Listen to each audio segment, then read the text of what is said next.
Alright, after 2 lulls in content and 2 non-Mega Man related videos, I'm finally going back to my roots and talking about Mega Man. And I'm definitely not being held at buster point by Mega Man here until I make a video about why he should have a beautiful blonde girlfriend.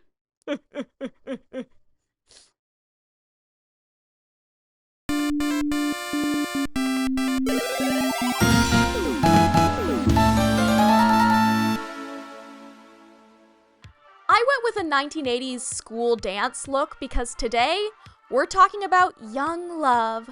Specifically, a young love that I haven't seen many people talk about. Now, recently, a few fans of my channel discovered an old fanfic I wrote called I'll Keep You Warm. It's very short, especially when compared to later fanfics I've written, and ships Mega Man x Kalinka Cossack, or Megalinka, as I've always called it.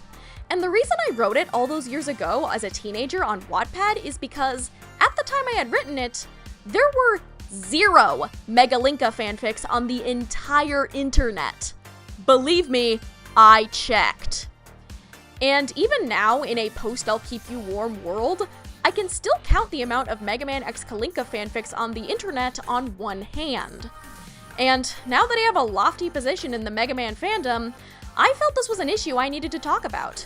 How people are sleeping on the possibility of Mega Man and Kalinka becoming a couple. This video will be divided into 2 segments. One where I try to figure out why this ship is such a rare pair, and one where I argue why it shouldn't be.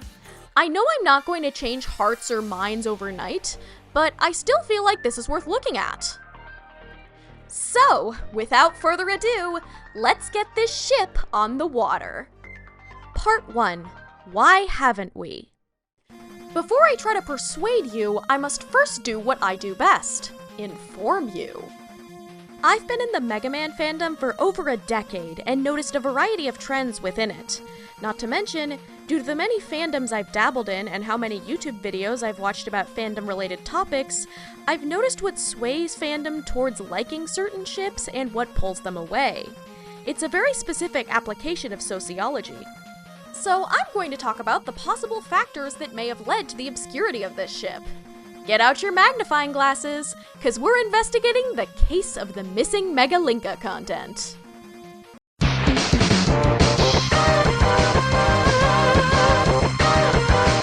As much as we talk about the Mega Man series, Mega Man isn't really a series.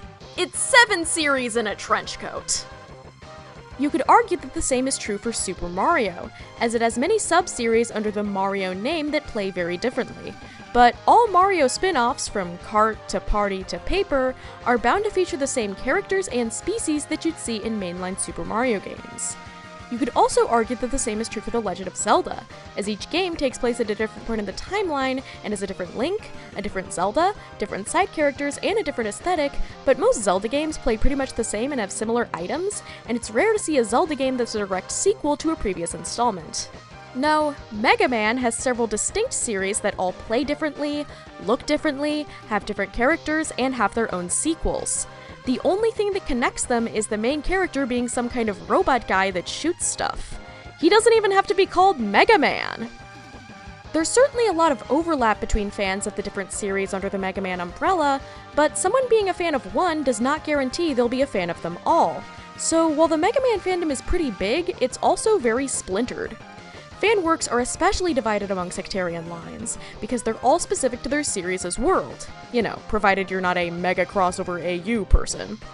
Therefore, if you make fan work specific to the classic series, you're only going to attract fans of the classic series. However, this is not as much of a problem with the classic series as it is with something like Legends or Star Force. The 2 most popular Mega Man generations are Classic and X, mainly because they came first and second respectively and play very similarly to each other.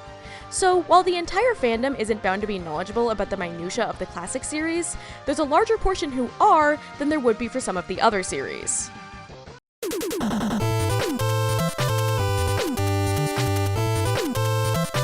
Have you ever noticed that the most passionate shipping fandoms tend to be those for multi-season TV shows?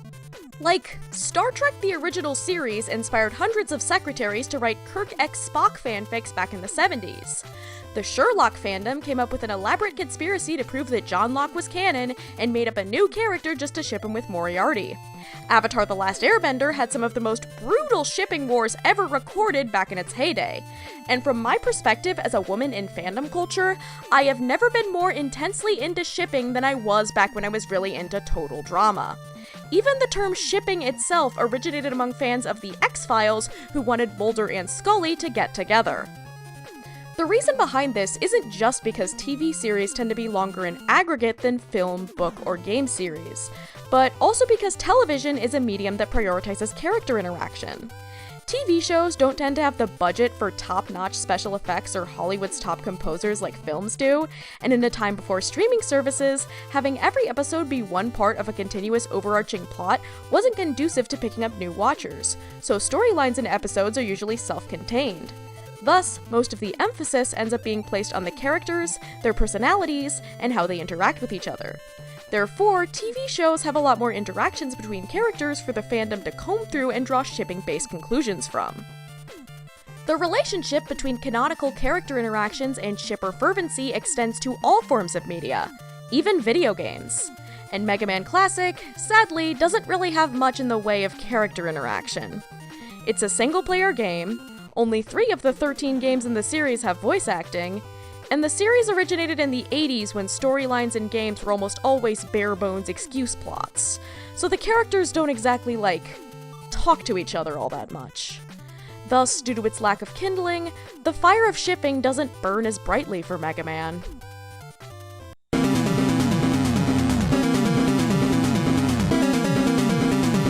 Rival ships are bound to pop up in any fandom, especially those that have a lot of characters.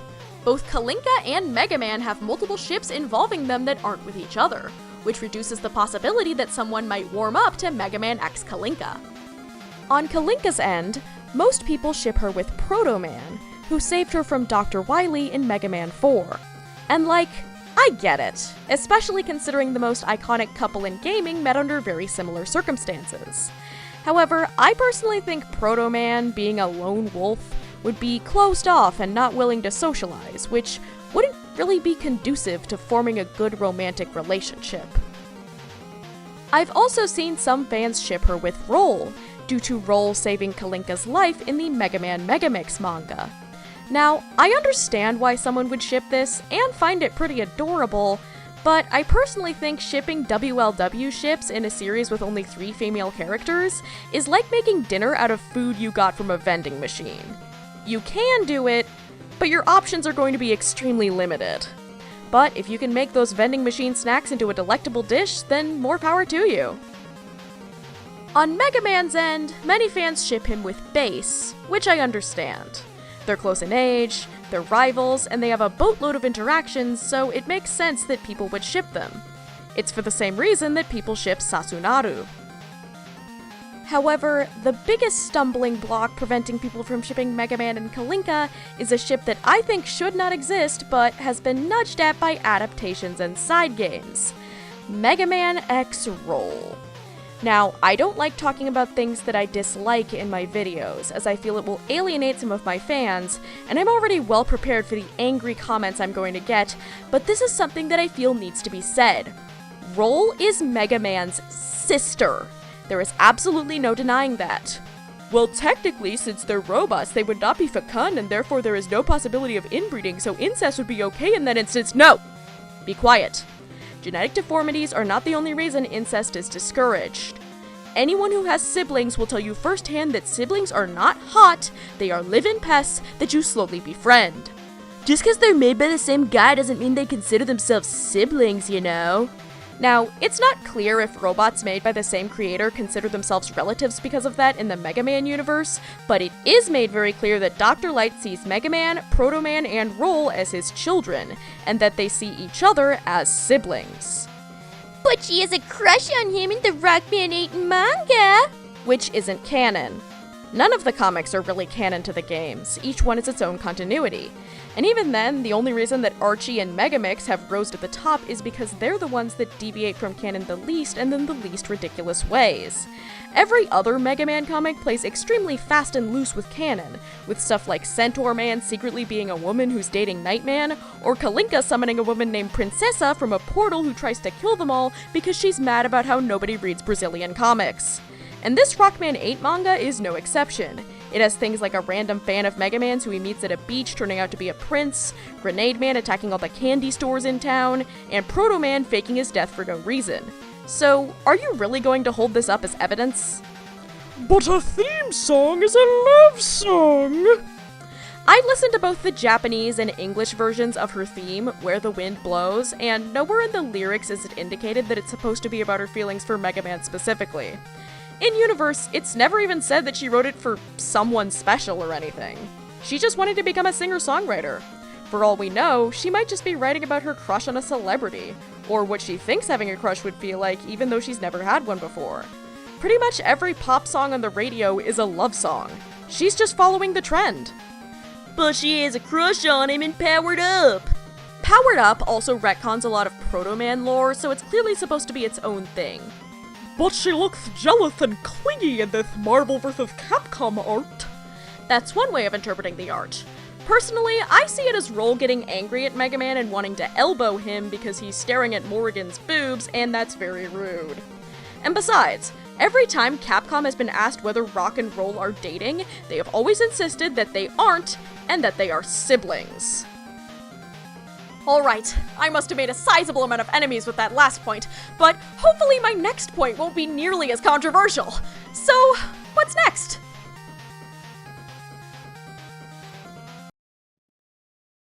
Oh geez.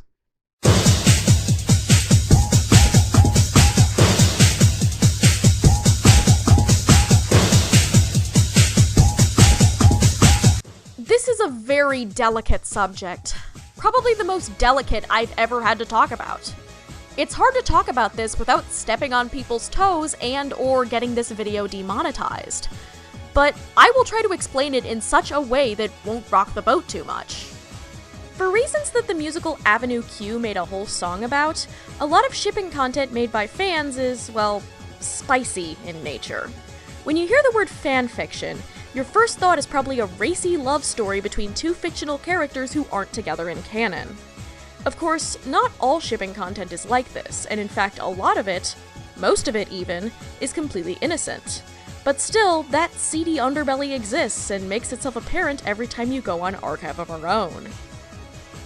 Now, for obvious reasons, it is deeply frowned upon to make spicy fan content about characters who are prepubescent or in their very early teens. However, the internet tends to exaggerate people's opinions to levels that border on madness, hence why belief in conspiracy theories increased dramatically in the mid to late 2010s because, by that point, everyone was using the internet in their day-to-day life. So, for about a decade ago, there has been a lot of discourse about fanworks and especially shipping, fought between two sides that are equally insane: pro-shippers and antis. The whole pro-shippers versus antis war is a complicated and multifaceted issue, but the simplest way I can explain it to you is, pro-shippers consider stories about parents doing unspeakable and revolting things to their toddler-aged biological children to be a cozy beach read, and antis will see someone shipping a 17-year-old character with an 18-year-old character and act like that person just killed their dog. So basically, both groups suffer from a severe lack of any kind of nuance. Because of this discourse and how extreme and polarized it has gotten, I have seen a sizable amount of people online who think any characters who are under 18, especially prepubescent ones, should never be shipped with anyone whatsoever.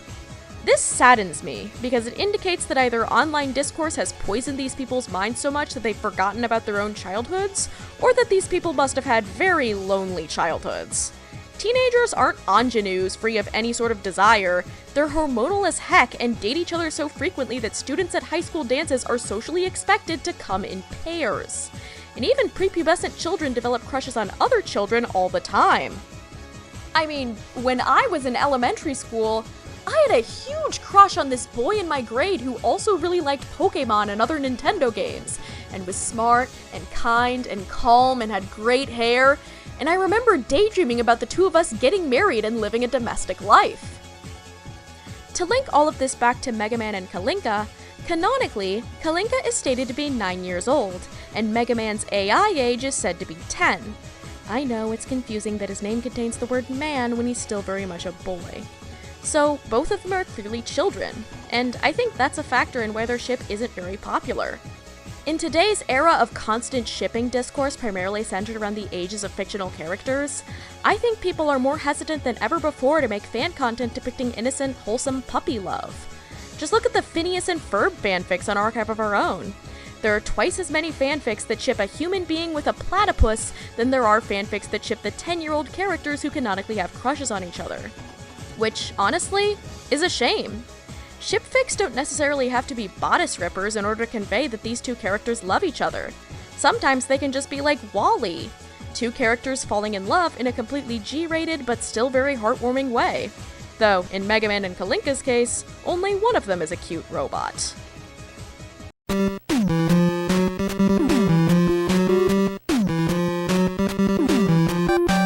Now, I know what you're thinking. What are you talking about, Mercury?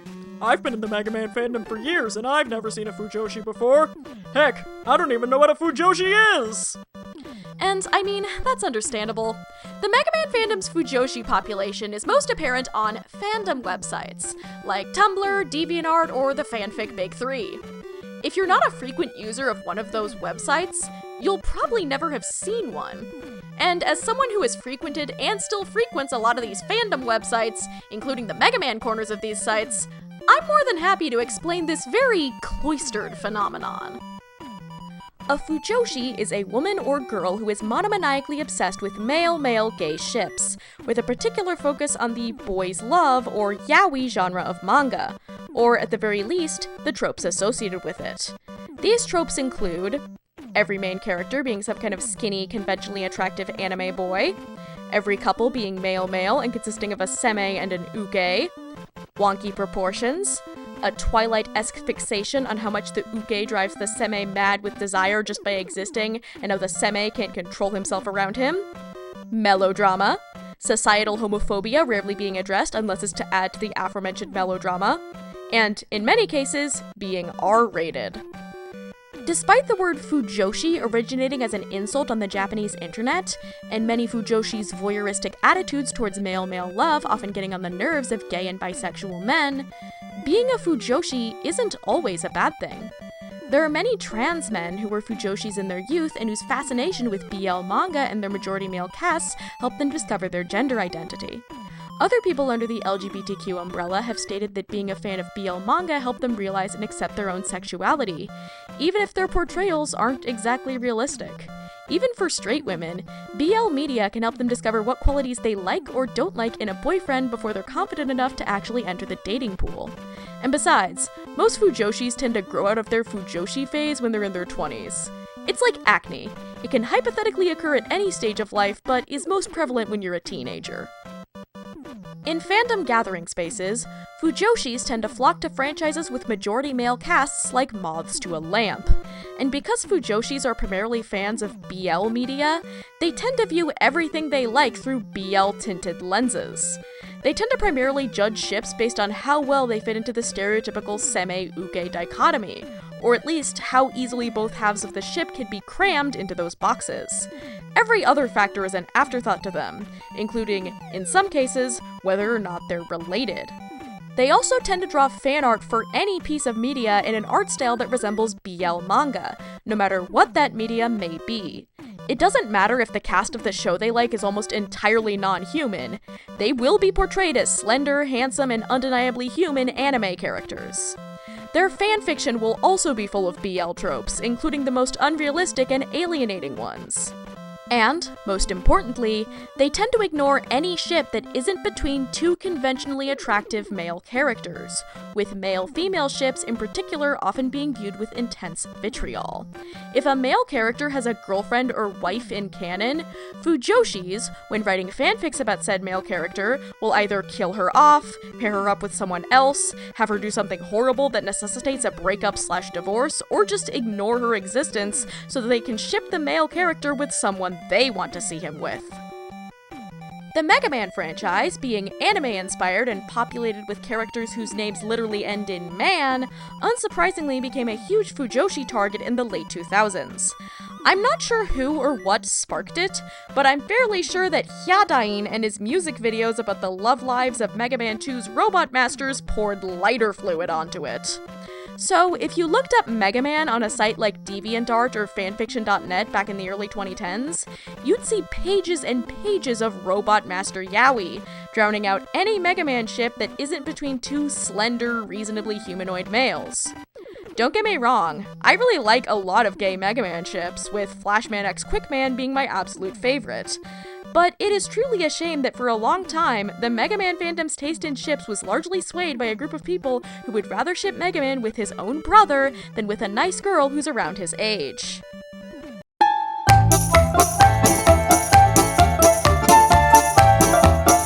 The final factor that contributes to this ship being a rare pair is the fact that Kalinka isn't really a character that people think about often. Compared to other characters in the Mega Man Classic series, she's far less iconic, so to speak. She appeared in one game out of 11, and even in that one singular game, she had like 30 seconds of screen time. She's never fought, she never has her name or face on the boss select screen, she just shows up, gives you some exposition, and then the story just moves on. She does get an expanded role in the Complete Works and Anniversary Edition versions of Mega Man 4 as the Navigator in Navi mode, using her insider knowledge on her father, his robots, and the fortress where she was held captive to assist Mega Man. However, this does raise a lot of questions as to how she's able to talk to Mega Man if she's being held captive in Wily's fortress. Does she have a cell phone? If so, why doesn't she just call 911 or whatever the Russian equivalent is? Is she unable to just call the police because Dr. Wily's castle is in such a remote location that it would be hard for the police to get to it? How did she get Mega Man's number? Have they met and exchanged phone numbers before?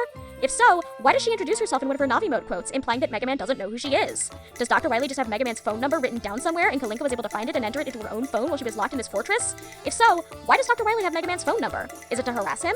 And that's assuming she's using a cell phone. If she isn't, then what exactly is a human child who's locked in a stranger's house, presumably with little else but the clothes on her back, using to communicate with a robot who she's never even met? Did Dr. Wily give her an iPad or something to keep her entertained with YouTube Kids videos, but she managed to use it to communicate with Mega Man or something? And regardless of what she's using to communicate, why doesn't she just say, I've been kidnapped by Dr. Wily, who blackmailed my father Dr. Cossack into attacking you, please go fight him and save me? Does Wily just have a gun to her head throughout the entirety of her Navi mode commentary? If so, why is he fine with her helping his worst enemy? How does this work? Anyways, outside of Mega Man 4, Kalinka's game appearances are limited to blink and you'll miss it cameos and games that didn't reach the Anglosphere. Adaptations of Mega Man in other mediums usually don't include her unless they're directly adapting MM4. For instance, she's in the Archie comics, which are a faithful, if embellished, adaptation of the game's stories, but she's not in the Ruby Spears cartoon, which just used the characters and themes of the Mega Man games to tell its own stories that could play out and resolve themselves within a 30-minute runtime. Furthermore, compare her prevalence in the Mega Man series to that of her father, Dr. Cossack. Even after his debut in MM4, Dr. Cossack continued to be relevant. He built series mainstay Beat, is said to be Tundra Man's creator in Mega Man 11, and in the Complete Works and Anniversary Edition versions of Mega Man 5, he steps into his daughter's Ugg boots as Mega Man's navigator. No, seriously, am I the only one who thinks Kalinka's shoes look like Uggs? I guess that's yet another thing Mega Man predicted about the 21st century. Meanwhile, Kalinka, having scarcely appeared since her debut game, is largely stuck in his shadow. It's not impossible for a character who only appeared for a very short time in a single mainline installment to become a fan favorite. Just look at Bosk from Star Wars.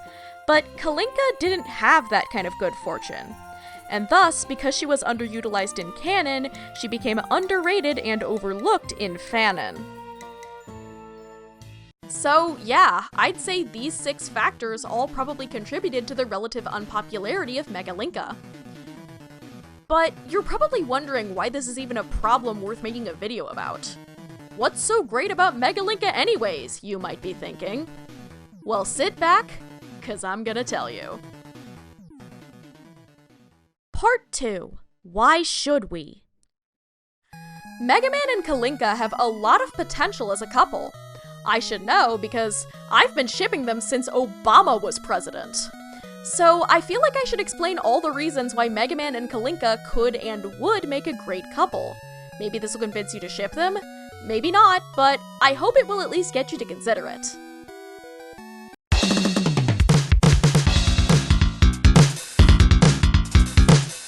Even though he's the character that has had the most interactions with other characters by virtue of being the protagonist, Mega Man is kind of hard to ship.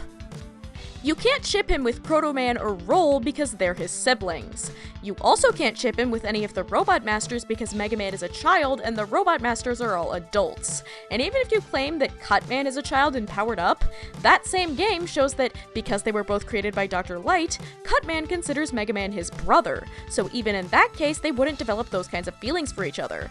So, if we're restricting ourselves only to characters who appear in the game canon, the only two characters who are close to Mega Man in age and are not related to him are Kalinka and Bass. Now, of course, Mega Man X Bass is already one of the most popular ships in the Mega Man fandom precisely because of this, as well as because the enemies to lovers dynamic has had a stranglehold on fanfiction since at least the mid-2000s. However, enemies to lovers, or the specific brand of it that shippers like, isn't for everyone. I personally like some enemies to lovers ships, but the trope itself isn't enough to make me go, oh my gosh, yes! I guess this is indicative of my fanfiction tastes, because I have zero patience for slow burn and prefer established relationship fanfics, but in real life, most people would rather date someone who already likes them instead of having to put in the emotional legwork to make someone who hates them not hate them anymore. An enemies to lovers plot can be done well, sure, but it's very easy to do it poorly, especially in a medium like fanfiction where the characters already have well-established canon personalities, and you run the risk of the characters not feeling like themselves if you don't take these personalities into consideration. So it's kind of a gamble. So, all things said and done, Kalinka is close to Mega Man in age, isn't related to him, and won't require pages and pages and pages of character development to even come close to liking him. And yes, some shippers might remark that these qualities, combined with the fact that it's a hetero ship, make Megalinka boring, but I assure you, if you look at it from the right angle, it's anything but.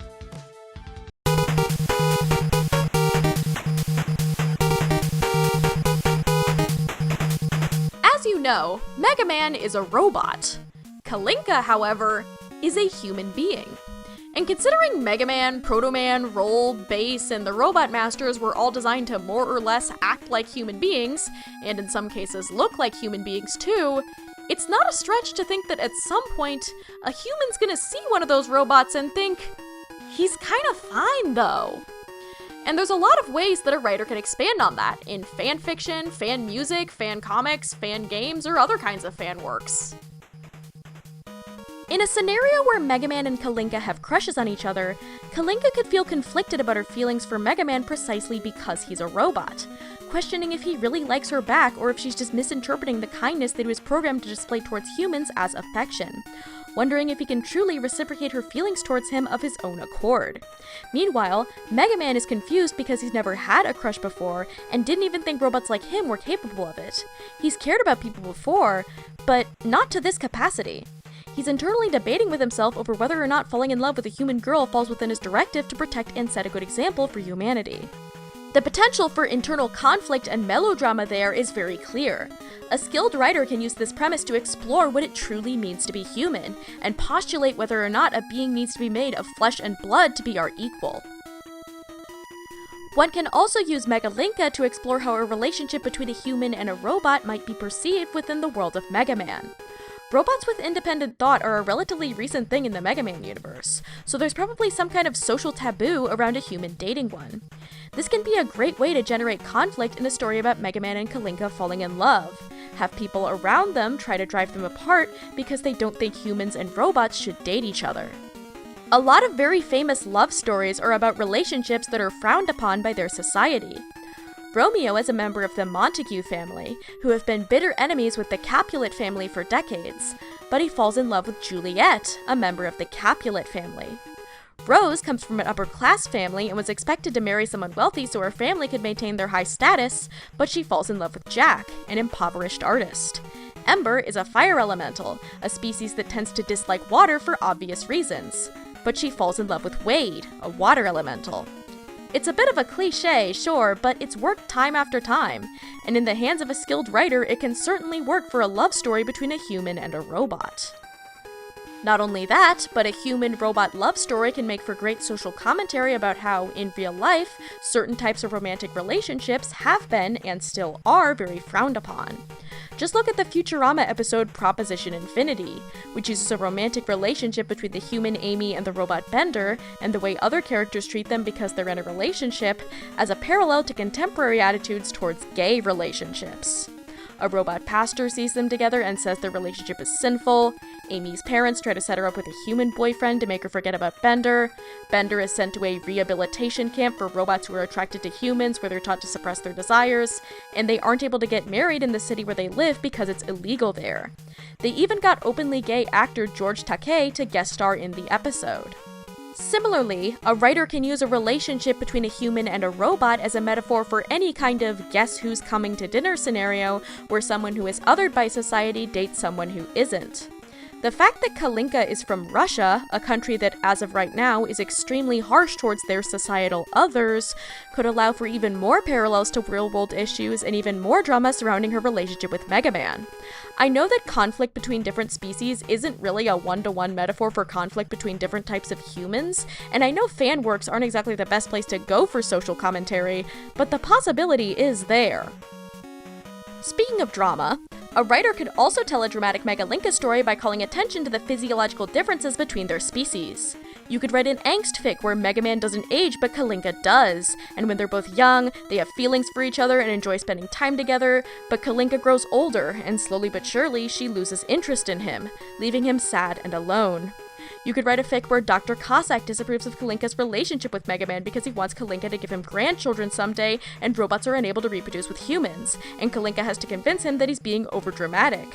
You can write a fic where Mega Man accidentally hurts Kalinka when trying to show affection to her, because he doesn't realize that the materials that make up his body are so much stronger and more durable than human flesh and bone, and he feels really guilty about that and promises to be more gentle with her from then on. The possibilities are endless.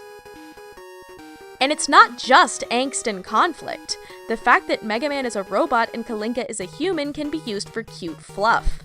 You know how a laptop sometimes feels really warm in your lap when you're using it? Well, perhaps a robot would be the same way. If you touched one, it would feel kind of warm because of the computers and electrical components inside of it. So because Kalinka lives in a country known for having very cold winters, imagine her and Mega Man snuggling together on a cold day, and her feeling the warmth of his chassis against her body and being comforted by it. In fact, that is literally something that happens in I'll Keep You Warm, that Megalinka fanfic I wrote. Or maybe Kalinka sees the way that Mega Man's eyes glow in the dark and finds that beautiful, saying they look like shining stars. On Mega Man's end, he could find the qualities that make her different from robots like him to be fascinating and even attractive. The softness and pliability of her skin, the moistness of her kisses, the fluid way her body moves. Furthermore, it's really fun to imagine how a robot like Mega Man would act when they have a crush. Would Mega Man be programmed to feel something akin to embarrassment and feel shy towards Kalinka, or would he just barrel through and be 100% honest from the get-go? Would he short-circuit when someone teases him about how obvious his crush is? Would the shock of Kalinka kissing him or saying "I love you" cause his internal systems to crash or have a hard time responding? Would he download a bunch of knowledge about human physiology to his hard drive in order to take better care of her? It's very cute to think about.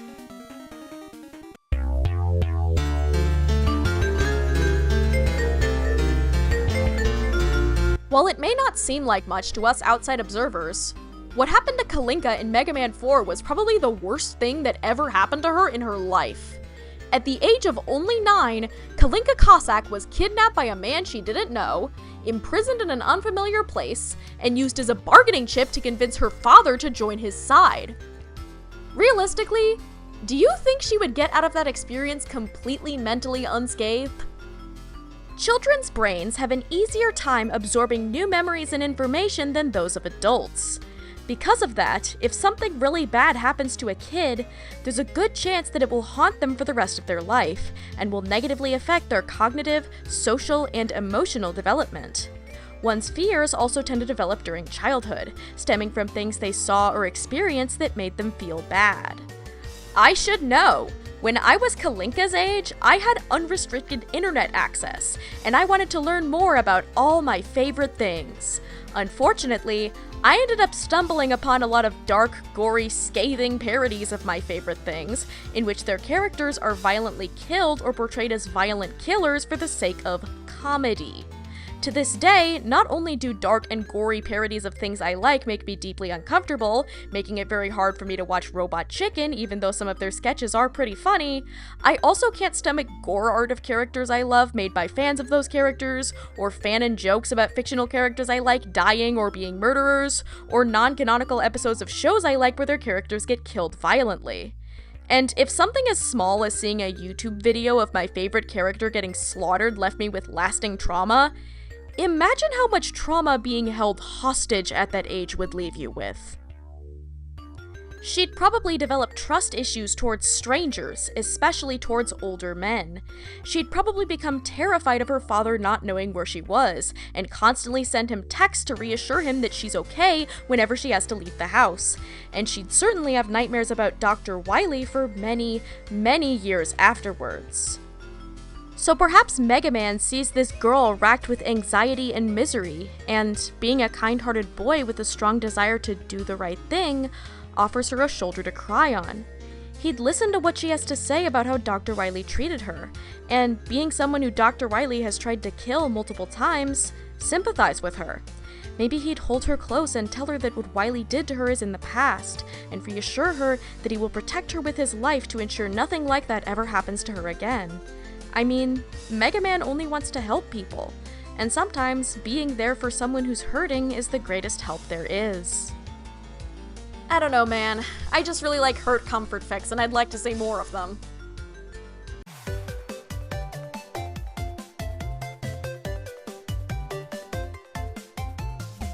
One of the best ways for me to get a handle on how to write a ship is to consider the personalities and interests of everyone in the ship and think about how they would interact and what kinds of things they'd do together. So, what am I to do with a ship between two characters from the NES era of gaming, when dialogue and animation was limited and thus the personalities of characters were often left unsaid? Well, take what we know and expand upon it. According to what I've gleaned from supplementary materials, Kalinka is a little precocious, is good at doing ballet and playing the piano, and is obsessed with castles and royalty, to the point where she dreams of someday becoming a princess. Going off of her serving as Mega Man's navigator in the Complete Works and Anniversary Collection versions of Mega Man 4, she also seems to be very clever and observant. Meanwhile, from what I can gather, Mega Man is courageous, determined, optimistic, kind, generous, idealistic, polite, sees the good in everyone, has a strong sense of justice, and loves animals. His main flaws are that he's reckless and naive. So, even if their personalities might seem kinda generic, there's quite a bit you can expand upon here. Due to what we know about Mega Man's personality, it's not unreasonable that he'd want to be Kalinka's friend, like, immediately. So they'd spend more time together and get to know more about each other. And because Kalinka loves princesses and fairy tales, she'd likely be a hopeless romantic and see Mega Man as her Prince Charming. The fact that he's brave, strong, and good with animals definitely boosts that view of him. So maybe she'd confess to him first, or at least develop feelings for him first. In addition, Kalinka being good at ballet dancing and playing the piano is something that people never really talk about, in canon or in fanon. Of course, I'm a little biased, as I'm a huge fan of both ballet and piano music, but I think we don't see a lot of fan art depicting her doing either of those things. Imagine her teaching Mega Man a few ballet moves. Imagine her casually dropping into the splits because ballet dancers tend to be very flexible, and Mega Man, whose exposure with humans is largely limited to his 60-something-year-old dad, is like, humans can do that? Imagine her and Mega Man playing a piano duet together. Imagine Mega Man looking longingly at her as she plays her piano, a la Lucy and Schroeder from Peanuts. And imagine Mega Man going to see one of her ballet or piano recitals, being mesmerized by her talent and giving her a bouquet of flowers. Another thing I don't feel like enough people talk about is the fact that Mega Man is canonically American. Yeah, he was made in Japan, but Mega Man 8 reveals that Dr. Light, and by extension Mega Man and Roll, live in America. So, because these two were brought up in completely different cultures, you could definitely explore that if you do your cultural homework. Maybe Kalinka shows Mega Man around her hometown of St. Petersburg, all the while gushing about all the beautiful palaces in the city. Maybe she introduces him to banyas, or Russian tea culture, or cheburashka. Conversely, maybe Mega Man shows her around his hometown, which, according to TV tropes, is Denver, Colorado. Maybe he takes her to a Broncos game. Maybe he shows her that statue that killed somebody. Maybe they have a lunch date at the first ever Chipotle. And maybe he introduces her to a bunch of American things that she wouldn't have access to in Russia, like donuts, or supersized beverages, or being able to criticize the president without getting thrown out a window. So yeah, there's a lot of ways that the two of them could work together as a couple.